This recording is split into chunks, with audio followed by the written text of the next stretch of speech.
Hi friends, welcome to U Dental. Today I am going to tell you about dental amalgam. Dental amalgam is a metallic polycrystalline restorative material composed of mixture of silver tin alloy and mercury. This was given by Strudevans. Now we will see about its classification. There are many classifications. First classification we are going to see is given by Mazur. According to number of alloys, it is divided into three: binary, ternary and quaternary. Will be admixed or single composition, that will be like mixture or single composition of alloys, that is one alloys. So the next will be according to shape: spherical, lathe cut or combination of two. Don't get panicked by seeing all these classification, just read like a story, it will be useful for you. So next will be according to the particle size: micro cut, fine cut or coarse cut. Then next will be according to copper content, high and low. Then will be like addition of noble metals, this platinum, gold and palladium. Then according to presence of zinc, whether it contains zinc or doesn't contain zinc. So next will be the generations according to generations: first, second, third, fourth and fifth and also sixth generations. So these are various type of generations given by G.V. Black. So you can go through it. Okay, what I try to say is don't mark it up, just read and see, it will be useful for you. It is widely used for restorating cavities class 1, class 5, then also used as a dye material and act as an abutment for removable appliances. Now let's see about its contraindications. As it is more like grayish in color, anterior teeth we will not use it for aesthetic purpose. The patients in clinics prefer of like amalgam restoration because it is lower in cost, so it is affordable for everyone. Then it is ease of use, it has high compressive strength.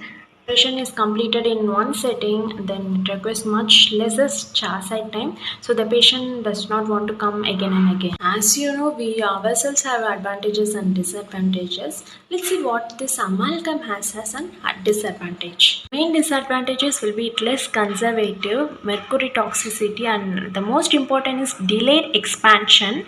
Then it also weakens tooth structure.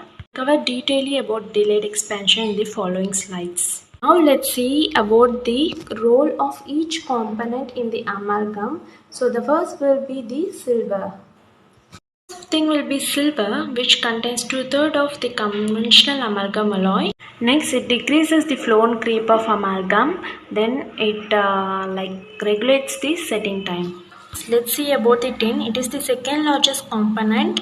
It controls the reaction between silver and mercury. It also reduces the expansion and it increases the flow. Major things next will be copper, zinc and indium or palladium. So zinc acts as a scavenger of foreign substances like that. So the next will be according to containing copper, low copper and high copper alloys. It is also low copper alloy is also called as conventional amalgam alloy. If you are mnemonic to remember the components like TCS, you can remember. It's a very big company as you all know. Add Z to it. So TCS Z. So the next will be high copper amalgam alloy, that is the copper is very enriched. So in this there are two types: admixed and single composition alloy powder. So admixed alloy powder means it contains two parts and these are more stronger than other amalgam. It will be unicomposition or single composition alloy, that it contains only one particle either like copper. Next will be zinc containing alloys. So alloys containing more than 0.01% zinc is zinc containing alloys. Alloys without zinc are more brittle and less plastic. Next will be pre-amalgamated alloys. It contains up to 35% of mercury. Mercury is incorporated into alloy by treating with mercury chloride. Treated with acids, to remove the chloride, and then zinc gets eliminated. The next will be self-explanatory. You can read it, I think. Okay, if you have any doubts regarding this, you can give your comments or doubts in the comment box below. We'll try to solve it. Okay, right about the reactions and all. Next we'll be see about the properties. So properties, what are the properties of amalgam? Let's see one by one.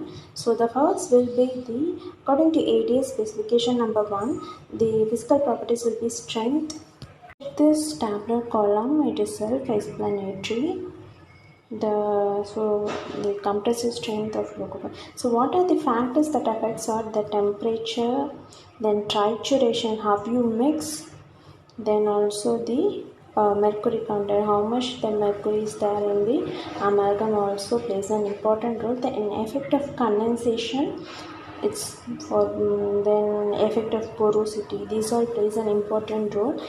Then the modulus of elasticity and new hardness. Slide tells about the dimensional changes. So now I will explain detailedly about the moisture contamination or delayed expansion. Delayed expansion means when a zinc containing alloy, that is the amalgam, gets contaminated by moisture during the trituration process, happens an expansion. Like when you fill it up the water in the balloon, it expands like the same way. Usually occurs or starts 3 to 5 days after the placement of the amalgam. It may continue for many months. So how this happens means when the amalgam that contains zinc reacts with water, it produces hydrogen in it. What happens is this hydrogen does not combine with the amalgam but gets collected inside the filling and increases the internal pressure. That is the pressure, the inside the pressure gets increased, so it causes the amalgam to creep.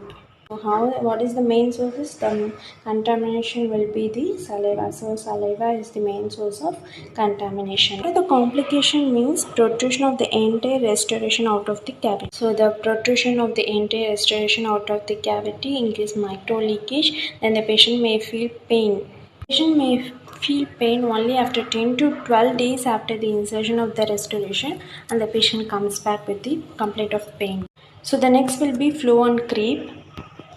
Be having read about the flow creep in your dental materials, the definition. So the high copper alloys as compared with the conventional, they have lower creep values. Okay, to be tarnish, it is the surface discoloration like on the metallic surface without any loss of structure. So it forms a protective oxide layer on the surface of an. Next will be corrosion. So excessive corrosion can lead to increased porosity, loss of strength, the release of metallic products into the oral environment. Different types of corrosion like galvanic, crevice corrosion. So dental amalgam is like stress corrosion also happens in the oral cavity. Amalgam has self-sealing ability, so the self-sealing ability of low copper amalgam is better than that of high copper amalgam. Why? Because the rate of corrosion is more in low copper amalgam as compared to that of high copper amalgam. We have come to the end of this video because dental amalgam is a very big chapter. There are many things to cover up.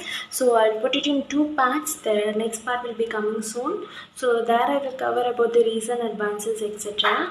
I think this video would be useful for you. If you have any doubts, please let me know in the comment section below, or you can message me in the Instagram in the ID Dr. Keetu, which will be scrolling in this slide. So thanks for watching. Do like, comment, share with your friends, subscribe to my channel. Thanks for watching. Stay home, stay safe. Tata, take care and bye.